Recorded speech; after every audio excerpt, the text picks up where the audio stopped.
જેતપુર ગુજરાત વિધાનસભાની 2027ની ચૂંટણીઓ પહેલા જ રાજકીય ગરમાવો તેજ બન્યો છે।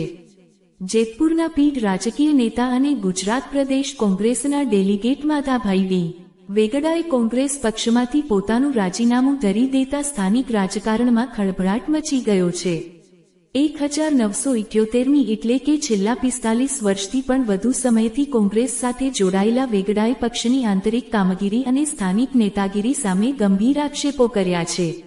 રાજીનામા પાછળના મુખ્ય કારણો માધાભાઈ વેગડાએ પ્રદેશ પ્રમુખ શક્તિસિંહ ગોહિલ પત્રમાં અમિતભાઈ ચાવડાનો ઉલ્લેખ છે ને સંબોધીને લખેલા પત્રમાં પક્ષની વર્તમાન સ્થિતિ અંગે રોષ ઠાલવ્યો છે।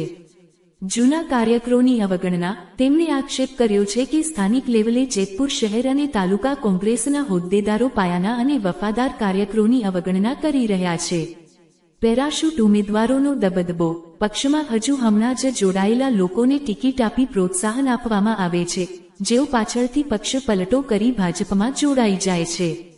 ભાજપ સાથે સેટિંગ ના આક્ષેપો પત્રમાં ગંભીર આરોપ મૂકવામાં આવ્યો છે કે હાલમાં જે લોકો ટિકિટ માંગી રહ્યા છે તેઓ ક્યારેય કોંગ્રેસના કાર્યક્રમોમાં દેખાતા નથી। જાણે ભાજપ સાથે સેટિંગ કરીને કોંગ્રેસની ટિકિટ મેળવી હોય તેવું ચિત્ર ઊભું થયું છે।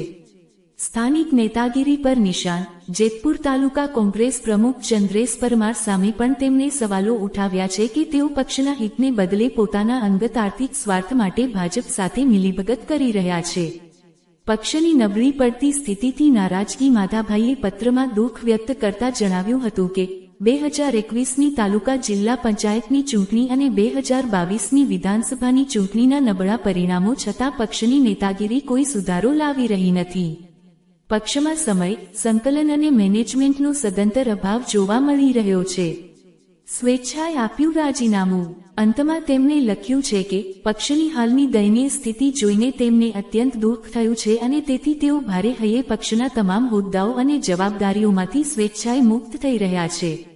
વિશ્લેષણ માધાભાઈ વેગડા જેવા પાયાના અને અનુભવી નેતાનું રાજીનામું જેતપુર અને રાજકોટ જિલ્લા કોંગ્રેસ માટે મોટો ફટકો માનવામાં આવી રહ્યો છે। હવે જોવાનું એ રહેશે કે પ્રદેશ કોંગ્રેસ આ મામલે કોઈ ડેમેજ કંટ્રોલ કરે છે કે કેમ। વિજય મકવાણા જેતપુર 1978 થી જોડાયેલો છું ને 46 વર્ષ થયા।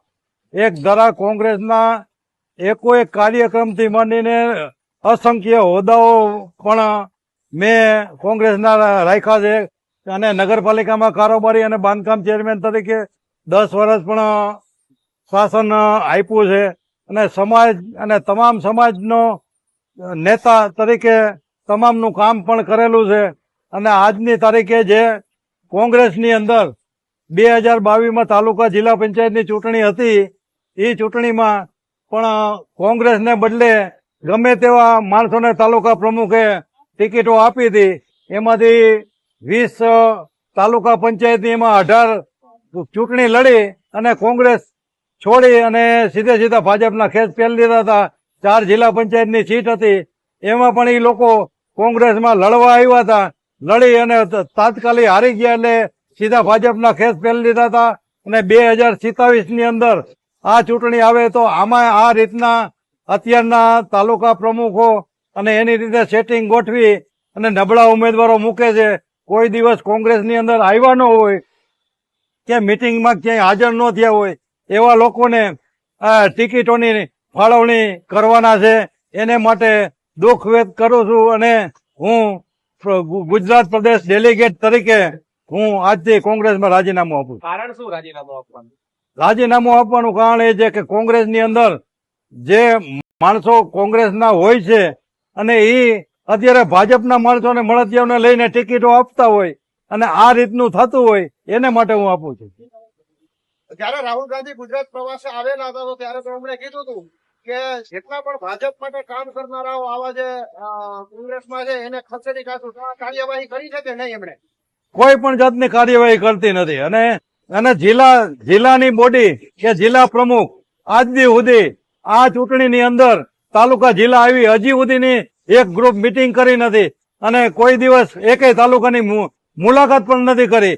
અને આ રીતની કોંગ્રેસ હાલે તો આ મૂત્રપાયે કોંગ્રેસ કાયમી ધોરણે રહેવાની છે। તો તમે એવું માનો છો કે પ્રદેશનું જે સંકલન છે એ ખોરવાયું છે અથવા તો કોઈ સાંભળતું નથી કે સાંભળનારું નથી? પ્રદેશનું સંકલનમાં એવું છે કે અત્યાર સુધીમાં ત્રીજા પ્રમુખ આવ્યા, એને હજી સુધી બોડી નથી બનાવી શક્યા. શું છે તો આગામી એવો કોઈ ઈશારો ખરો કે તમે કોઈ બીજી પાર્ટીમાં તમે જોડાઈ શકો કે એવું કઈ? અત્યારે તો કોઈ નિર્ણય લીધો નથી, પણ હવે કોઈ પાર્ટીમાં જોડાવું એ ન જોડાવું, પણ મારે લગભગ અત્યારે નિર્ણય મેં કઈ લીધો જ નથી. તમને શું લાગે છે કે શીર્ષ નેતૃત્વ જે તમારું છે પ્રદેશનું એ તમારું રાજીનામું સ્વીકાર છે કે તમને મનાવવાની કોશિશ કરશે? સ્વીકારે કે ન સ્વીકારે, પણ મેં હવે મૂકી જ દીધું છે, કારણ કે અહીંયા આ રીતની જે હાલતી હોય અને કોંગ્રેસી કોઈ નેતાઓ ધ્યાન દેતા ન હોય, માટે રાજીનામું હું આપું છું. જે અત્યારે સ્થાનિક સ્વરાજની જે ચૂંટણીનો માહોલ અત્યારે બંધાઈ ગયો છે, તો આ સમયે તમે કદાવર નેતા તરીકે જેતપુર શહેર તાલુકાના તમે રાજીનામું તમે આપો છો, તો શું લાગે છે કઈ કોંગ્રેસને કેટલો ફટકો પડી શકે એમ છે? કોંગ્રેસની લગભગ જિલ્લા પંચાયતની ચાર અહીંયા જેતપુર તાલુકા અને આપણે જામકંડોળાની 2 સીટ, 6 સીટમાંથી એક પણ સીટ આવે એમ નથી અત્યારે. અને ગણો તો જામકંડોળામાં તો સફાઈઓ જ છે, કારણ કે તાલુકાની પણ એક સીટ આવે એમ નથી, અને જેતપુરમાં 20માંથી 1-2 આવે તો ઘણી. બરાબર. તો આ બધો જે સીટો નહીં આવે તેનો શ્રેય તમે કોને આપશો? ને જે કોંગ્રેસના નેતાઓ છે, જિલ્લાના નેતાઓ છે, એને